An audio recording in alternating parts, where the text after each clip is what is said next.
The St. Louis Post-Dispatch got a lot of people's attention. It was written by our next guest, Michael Thomas, who is an assistant professor of economics at Creighton University up in Omaha. He received his master's degree in economics from the University of Missouri St. Louis, which is just down the road from Ferguson. So, Michael, as living in Omaha, you certainly watched quite diligently what happened in Ferguson.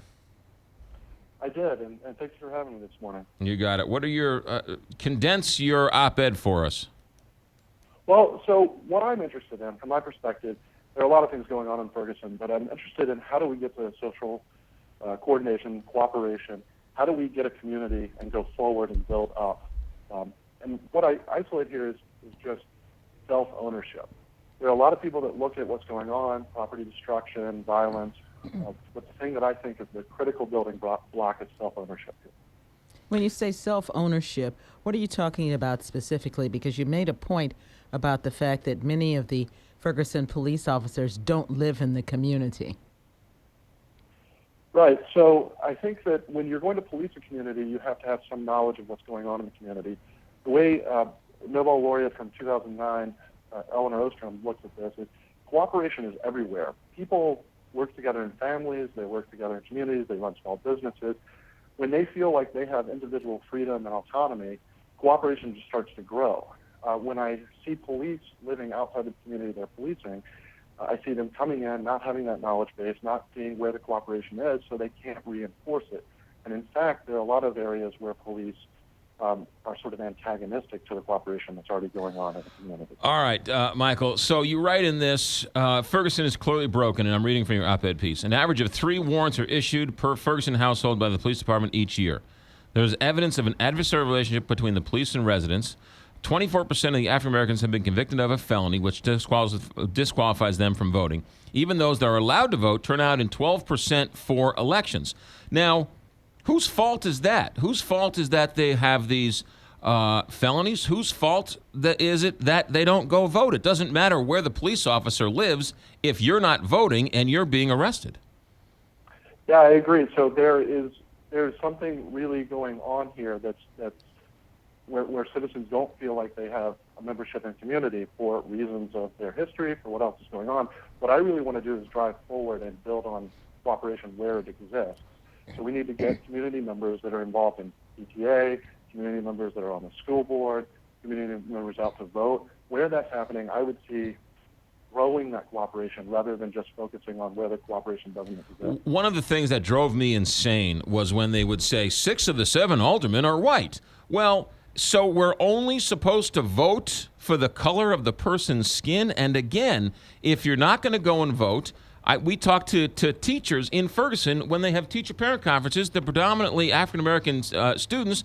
None of the parents show up to school. Now, look, I understand that some are working 3, 4, 5 jobs and are too exhausted and can't do it.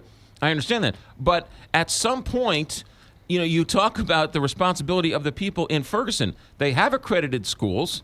They have outside agitators. Antonio French, right? He lives outside the district, just like the police officers. So if the police officers don't have any credibility, why does Antonio French, an alderman from the city, have credibility when it comes to Ferguson? Right. I think that you're hitting on the point. There's an antagonism. Anybody that's going to go in and start throwing around statistics that are meant to rile people up and be antagonistic, that's a problem. What I look at, though, is not when people say that 95% of the police officers in Ferguson are white and only 29% of the citizens in Ferguson are white. What I see there is not a problem with race. What I see is a problem of people living in the community. You have to first live in the community and understand what's going on before you can police the community. We have to undermine this us versus them mentality. Anything we can do to get police officers to understand and appreciate what's going on the ground is just going to help them do their job. That's what I think we should focus on. Yeah. They have a constitutional right to protest. Police officers don't have a constitutional right to live wherever they want? They can live wherever they want, but it's going to interfere with their ability to know what's going on in the communities they're policing. What about just doing away with the town of Ferguson and doing away with the police of Ferguson? Well, I think that's been done other places when there are particular problems. But we do need a police force. We do need to protect property rights. My point is just that property rights start at a more basic level of recognizing cooperation. Yeah, I'm not saying. I'm sorry, Professor. I'm not saying don't police anything. I'm saying do away with the Ferguson Police Department and have it incorporated by the St. Louis County Police. If there are no other ways to fix the system within, I think then we have to look at more radical solutions like that. I mean, one of the arguments I think is extremely valid is the person driving down the street without any plates, without any tags, 2 miles an hour, they get pulled over, they get their ticket, they can't pay, it's a $100 ticket, they can't pay it, so then it goes to $200, and then it's a warrant for their arrest, and then they get arrested, now it's $600, and now it's 2 years later, now it's $1,500. They couldn't pay the $100 fine, and they certainly can't pay the $1,500 fine. And that's the argument people make to funding these little fiefdoms and these little towns on these traffic laws, which sort of create the spiral downward. So if you do away with these communities and you do away with these police fiefdoms, a lot of those problems go away. Well, I think that you're pointing out the point that 25% of the budget comes from these citations. So it does feel like it's extracted. It does feel like it exists in order to catch people and do these things. But we do need to understand the causes of these problems, right? I mean, people should have tags on their cars. But the first step is to go in and understand how to get that to happen, try to fix that. That comes way before the police. But the response to it that sees police on the street in military gear, I think that's just further antagonistic. I don't think that's helping fix the root cause. I don't understand that one either. They only put the riot gear on after they were rioting. You want police officers to go and protect property rights without helmets and without bulletproof vests and without billy clubs after they have taken down protesters and taken over stores? I'm certainly a big fan of protecting stores and property rights. I'm just saying that gets way more attention than the other part, which is to actually get into communities and work with people and cooperate. You have a unique understanding of Ferguson since you grew up here and went to school here. And I was talking about this before. Ferguson, the schools are accredited. You've got Emerson, which is right across the street. You have Express Scripts, which is right next to UMSL. You have UMSL there.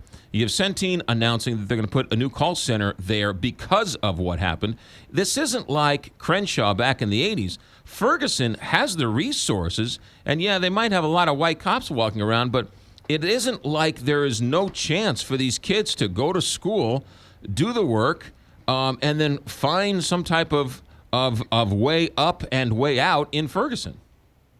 I think that's exactly right. But finding that way up and way out is a whole lot more complex than you and I might give them credit for, because the scale of the cooperation is so small. Once people start getting the right ideas, once they start going to school, there are a lot of other things that come into play, and those things have to work together. So when I was at UMSL, I knew people from Ferguson. They would come and get a degree, but they would make mistakes that you and I would think were obvious, that they just need someone else to talk to, somebody with compassion and understanding that can help them understand how to grow out of these problems and start making those things intuitive. Mm-hmm. What about in the African American community, the philosophy or the feeling or the social stigma of wanting to become a police officer, right? There is a stigma attached to some that say, you don't want to be a police officer, you don't want to be with the man. So these police departments are begging for minority applicants, and they just can't find them.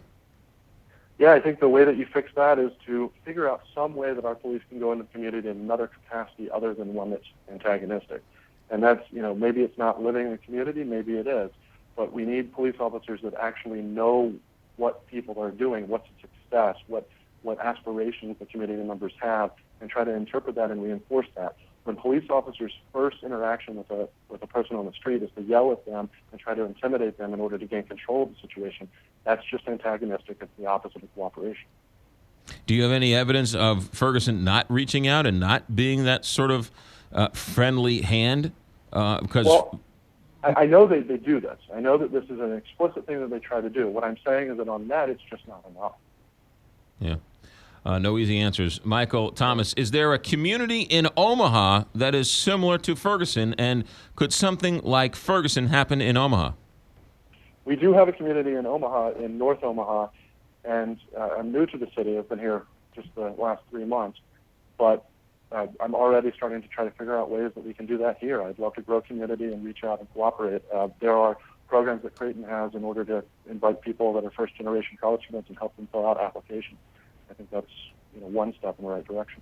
Michael Thomas is a professor at Creighton. He got his master's degree in economics at the University of Missouri in St. Louis. Michael Thomas, Professor Thomas, thank you for joining us. Thank you for having me. 7:30 KTRS.